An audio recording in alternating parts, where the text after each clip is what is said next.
Hello dear students आप सभी के लिए हम लेकर आ चुके हैं अर्धवार्षिक मूल्यांकन प्रश्न पत्र वर्ष 2023-24 के लिए कक्षा 8 विषय हिंदी विशिष्ट का क्वेश्चन पेपर।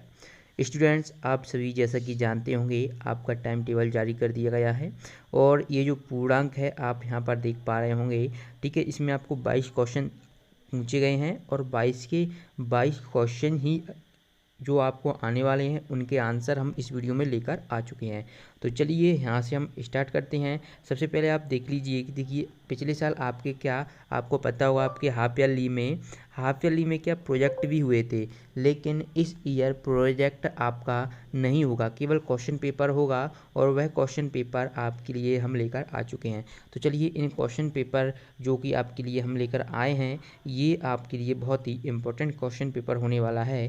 तो चलिए इस क्वेश्चन पेपर को पढ़ते हैं, इसको ज़रूर पढ़कर जाएं इस नमूने क्वेश्चन पेपर को। प्रश्न एक देखिए कि सोने से सुंदर पर पंक्ति में अलंकार है। यहाँ पर ऑप्शन ए है श्लेष, ऑप्शन बी है यमक, ऑप्शन सी है रूपक और ऑप्शन डी है उपमा। ठीक है, यहाँ पर आप देखेंगे तो सोने से सुंदर पर, तो इसमें क्या हो जाएगा उपमा अलंकार। तो आप बच्चों यहाँ पर इसका जो सही आंसर करोगे वह आपका होगा ऑप्शन डी। ओके, चलिए प्रश्न क्रमांक 2 देखें। प्रश्न क्रमांक 2 है यहाँ पर मध्य प्रदेश में सांची का स्तूप में स्थित है। ओके, तो यहाँ पर हमें बताना मध्य प्रदेश में सांची का स्तूप है वो कहाँ स्थित है। ऑप्शन ए है ग्वालियर, ऑप्शन बी में है विदिशा, ऑप्शन सी है जबलपुर और ऑप्शन डी है इंदौर। तो ये कहाँ पर स्थित है, विदिशा में स्थित है। ओके, चलिए विदिशा जिले में स्थित है। चलिए अब हम बढ़ते हैं प्रश्न क्रमांक 3 की ओर। यहाँ पर आप देख रहे होंगे प्रश्न क्रमांक 3, आपको 1 से 25 तक सभी प्रश्नों के उत्तर मिलेंगे, तो वीडियो को पूरा देखना। यह क्वेश्चन पेपर आपके एग्जाम में आने वाला है। ओके, चलिए यहाँ पर क्वेश्चन 3 है, भोपाल का प्रसिद्ध स्थान है। ऑप्शन ए जहाज महल, ऑप्शन बी भेड़ा घाट, ऑप्शन सी महाकाल मंदिर और option D Bharat Bhavan. Okay, तो जो भोपाल का प्रसिद्ध स्थान है वह है आपका, यहाँ पर आप इस प्रश्न का उत्तर आप देखेंगे। देखिए यहाँ पर आपका मेरे हिसाब से भारत भवन होना चाहिए, इसमें थोड़ा डाउट है।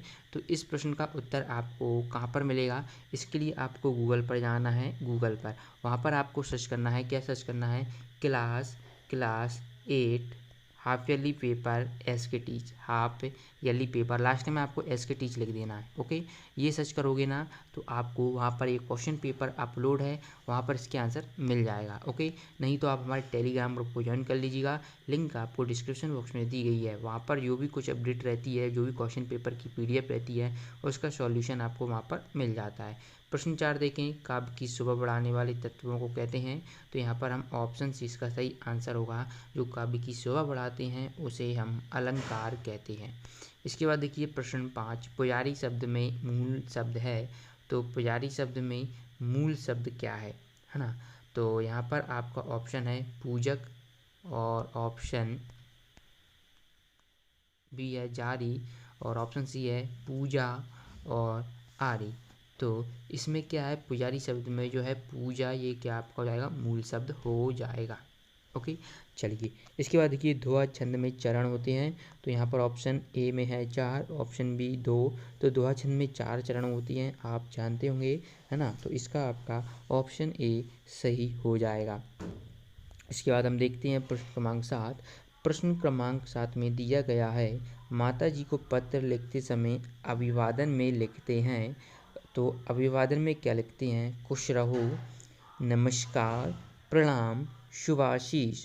सो माता जी को जब हम पत्र लिखते हैं उस समय हम प्रणाम लिखते हैं। तो आप इस प्रश्न का उत्तर करेंगे ऑप्शन सी। इसके बाद देखिए अगला प्रश्न है प्रश्न क्रमांक 8। प्रश्न क्रमांक 8 में क्या बोल रहा है, वीर रस का स्थायी भाव है। यहाँ पर ऑप्शन ए है विस्मय, ऑप्शन बी है उत्साह, ऑप्शन सी है क्रोध और ऑप्शन डी है करुण। तो यहाँ पर आप इस प्रश्न का उत्तर करेंगे, जो वीर रस का स्थायी भाव है वह उत्साह है। तो इस प्रश्न का उत्तर आप ऑप्शन बी कर लेंगे। इसके बाद देखिए प्रश्न 9, संचारी भावों की संख्या है।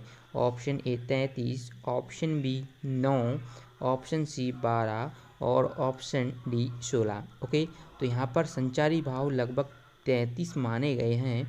तो यहाँ पर आप प्रश्न क्रमांक 9 के जो प्रश्न है उसका उत्तर का आंसर होगा ऑप्शन ए 33। चलिए इसके बाद हम अगले प्रश्न की ओर बढ़ते हैं, प्रश्न क्रमांक 10। तो प्रश्न क्रमांक 10 है, पुत्र के प्रति माता के प्रेम को कहते हैं। ओके, यहाँ पर आपको बताना है जो माता का जो प्रेम होता है किसके प्रति, पुत्र के प्रति, यानी जो माताएं होती हैं वो अपने जो बेटे को जो प्यार करती हैं, तो जो प्यार होता है, स्नेह होता है, उसे हम क्या बोलते हैं। ऑप्शन ए है आशीर्वाद, ऑप्शन बी है वात्सल्य, ऑप्शन सी है विभाव, ऑप्शन डी है अनुभाव। ओके, तो आपको यहाँ पर प्रेम को बताना है, तो ये क्या कहते हैं, वात्सल्य कहते हैं। ओके, आपने पढ़ा होगा वात्सल्य रस होता है ना। तो चलिए अब हम बच्चों बढ़ते हैं प्रश्न की ओर। यहाँ पर आपको प्रश्न पूछे गए हैं, नीचे दिए गए प्रश्नों के उत्तर लिखना है। यहाँ पर आप प्रश्न 11 देखेंगे, मेरी भावना कविता में किन नैतिक मूल्यों की बात की गई है, कोई 3 लिखना है। तो बच्चों आपको इस तरीके से लिखना है, हमें सभी जीवों और प्राणियों के प्रति मित्रता व दया की भावना रखनी चाहिए। दूसरा, सभी लोगों के प्रति समानता की भावना और जीवन में परोपकारी बनना चाहिए। 3 ही पूछे हैं तो आप ये 3 लिख दोगे। और आप चाहें तो आप अपने जो मेरी भावना कविता है उसमें और भी नैतिक मूल्यों की बात की गई है, आप उनको भी अपने हिसाब से याद करके लिख सकते हो। ओके, चलिए प्रश्न 12 की ओर बढ़ते हैं। प्रश्न 12 में क्या है कि नीचे दिए गए शब्दों में से पुनरुक्त शब्द छांट कर लिखिए। ठीक है, तो हमें यहाँ पर पुनरुक्त शब्द को छांटना है। तो यहाँ पर पुनरुक्त शब्द आपको देखने को मिलेंगे फर, यहाँ पर आपको देखने को मिल रहा है फर, पुनरुक्त है ना, पुनी, पुनरुक्त का मतलब देखिए पुनः क्या हो जाए, पुनः यानी कि वो दोबारा क्या हो रहा है, वो दोबारा आ रहा है ना, तो इसे हम बोलते हैं पुनरुक्त। यानी कि कोई जो शब्द है वह एक है और उसी वही दोबारा आ रहा है, तो उसे हम पुनरुक्त बोलते हैं। जैसे फर पुनी है ना, फर पुनी कहीं कहीं धीरे धीरे, तो ये आपके पुनरुक्त शब्द हो जाएंगे। तो बच्चों यहाँ से आपको 3 अंक मिल जाएगा। ये प्रश्न 12 का उत्तर है। इसके बाद देखिए प्रश्न 13। प्रश्न 13 में आपको दिया गया है कि दिए गए शब्दों में से मूल शब्द व प्रत्यय शब्दांश अलग करके लिखिए। जैसे पठनीय है तो इसमें पठन प्लस ये, तो ये हमने मूल शब्द यहाँ पर अलग कर दिया है। ओके, चलिए इसी प्रकार प्रादेशिक है तो प्रादेश प्लस एक। ओके, तो चूंकि यहाँ पर छोटी की मात्रा है इसलिए यहाँ पर एक हो गया, यहाँ पर निये में बड़ी की मात्रा इसलिए ये हो गया। ओके, दर्शनीय तो यहाँ पर दर्शन हो जाएगा मूल शब्द है, और जो आपका प्रत्यय होगा वो हो जाएगा ये। ओके, इसके बाद दूध, तो दूध हो जाएगा आपका मूल शब्द और वाला लगाने जो प्रत्यय लगा दिया है। ओके, इसके बाद है लुटेरा में लू आपका क्या हो। ओके, तो बच्चों मेरे हिसाब से यहाँ पर लूट होगा। ठीक है, लूट होगा आपका मूल शब्द है लूट। ओके, और एरा आपका होगा प्रत्यय, तो ये आप सुधार लें। इसके बाद मानवता में मानव आपका प्रत्यय मूल शब्द हो जाएगा, और ता आपका क्या हो जाएगा, प्रत्यय हो जाएगा। ठीक है, इसको आप करेक्ट कर लें। ओके, चलिए इसके बाद हम बढ़ते हैं प्रश्न 14 की ओर। तो प्रश्न 14 में आपसे क्या पूछ रहा है कि रसरी आवत जात ते सिल पर करत निशान, इस पंक्ति में मात्रा गिनती के चिन्ह लगाकर मात्राओं की संख्या व छंद का नाम बताइए।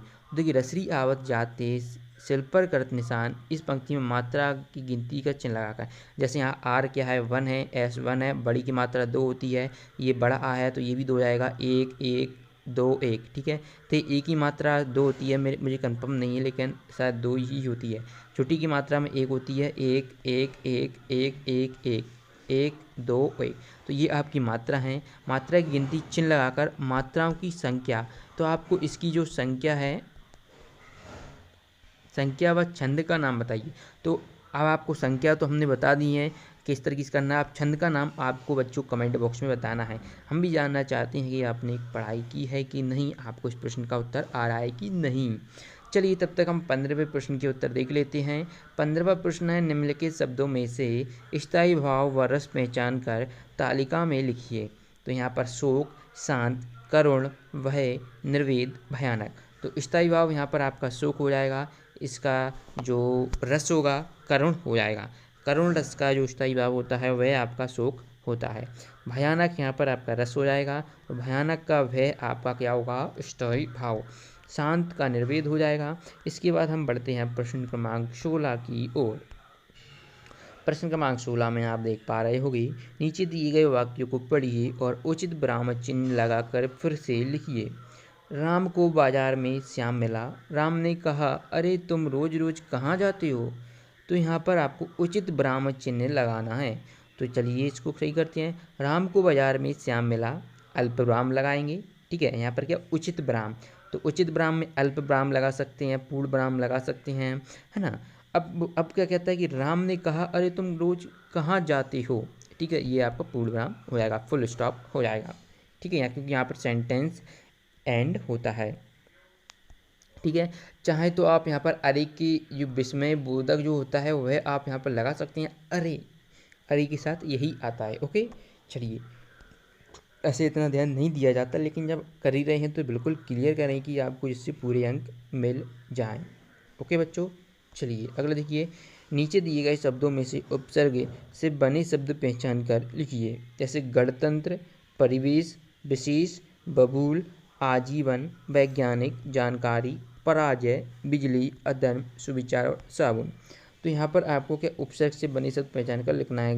गणतंत्र से क्या, इसमें जो कि परिवेश, पहले हम परिवेश देख लेते हैं। परिवेश में आपका परि क्या है, उपसर्ग है। गणतंत्र में गण आपको यहाँ पर आप हलंत लगाएंगे, और आजीव में आ प्लस आ जो है उपसर्ग है। पराजय में परा जो है वो उपसर्ग है। चलिए, प्रश्न क्रमांक 17 के बाद हम बढ़ते हैं प्रश्न क्रमांक 18 की ओर। नाक शब्द से प्रारंभ होने वाले कोई 3 मुहावरे लिखिए। तो नाक में दम करना, नाक फुलाना, नाको चने चबाना। तो ये हमने नाक शब्द से प्रारंभ होने वाले 3 मुहावरे यहाँ पर हमने लिख दिए हैं। इसके बाद हम बढ़ते हैं प्रश्न 19 की ओर। काली घटा का घमंड घटा। पंक्ति में घटा शब्द 2 बार आया है। दोनों बार घटा शब्द का अर्थ बताकर अलंकार पहचान कीजिए। तो बच्चों, इसमें जो अलंकार है वह आपका यहाँ पर यमक अलंकार है। कौन सा है, यमक। और इस पंक्ति में पहली बार घटा शब्द का अर्थ काले बादल, और दूसरी बार घटा का अर्थ कम होने से है। ओके, दोनों बार यूज आया है घटा, तो वहाँ पर हमें पहली बार काले बादल का प्रयोग कर रहे हैं, जबकि दूसरी बार हम क्या, कम से तात्पर्य है। चलिए प्रश्न 20 देखते हैं। प्रश्न 20 है कि सैनिक, अधर्म, मानवता। जो आप इनमें से आप प्रत्यय से बने शब्द पहचान कर लिखना है। ये आपको शब्द दिए हैं, तो इसमें से मानवता में आप देखोगे प्रत्यय क्या है, मानव प्लस ता। ता यहाँ पर प्रत्यय है। भारतीय में भारत प्लस ये क्या प्रत्यय है। साप्ताहिक में सप्ताह प्लस एक। ओके, तो ये एक क्या है, आपकी प्रत्यय है। पठनीय में पठन प्लस ईए, तो ये यहाँ पर बच्चों आपकी क्या प्रत्यय है। लकड़हारा में लकड़ प्लस हरा। ओके, तो ये हरा आपका क्या है, प्रत्यय है। चलिए अगला देखते हैं। प्रश्न 21, अपने मित्र को उसकी उत्तीर्ण होने पर बधाई देने के लिए एक पत्र लिखिए। बच्चों, इसे मैंने एज ए एग्जाम्पल के तौर पर लिखा है। इसे आप पढ़कर अच्छी तरीके से लिख सकते हो। अन्यथा आप चाहें तो आप अपनी जो बुक में दी गई है उसको देख सकते हैं। और अगर आप ज़्यादा चाहते हैं कि आपको आपकी बुक वाला आपके पास नहीं है, तो आपको गूगल पर जाना है। वहाँ पर आपको सर्च करना है aghlase.com। ये आपको सर्च करना है, वहाँ पर आपको इस क्वेश्चन का आंसर मिल जाएगा। चलिए अगला देखिए 22वां बच्चों, 22वां प्रश्न है। ठीक है, फिर इसके बाद देखिए यह आपका कितना है, 22वां है। रंगों का त्यौहार होली विषय पर 10 वाक्य लिखना है। तो इसका मैं बता देता हूँ आपको कहाँ पर उत्तर मिलेगा। बच्चों, यहीं पर आपको उसकी PDF देखने को मिल जाएगी। जो बच्चे लास्ट तक देखते हैं तो उनके लिए बहुत ही फ़ायदा होने वाला है। तो चलिए हम बता देते हैं। आपको यहाँ पर सर्च करना है। आपको यहाँ पर सिंपली aghlase.com ये बच्चा लोग आपको यहाँ पर क्या करना होगा, सर्च। तो ये सिंपली आपको यहाँ पर सर्च करना है। जैसे ही आप ये सर्च करेंगे तो ये आपको यहाँ पर वेबसाइट मिल जाएगी। बस आपको यहाँ पर इस पर क्लिक कर देना है। ओके बच्चे लोग, जैसे ही आप यहाँ पर इस पर क्लिक करोगे तो कि MP बोर्ड एग्ज़ाम 2023 यहाँ पर आपको आना है। यहाँ पर आपको बहुत जल्द यहाँ पर लेटेस्ट अपडेट में यहाँ पर जो लेटेस्ट पोस्ट हैं और वहाँ यहाँ पर आपको सभी क्वेश्चन पेपर के आंसर मिल जाएंगे। ओके, चलिए मिलते हैं नेक्स्ट वीडियो में। धन्यवाद।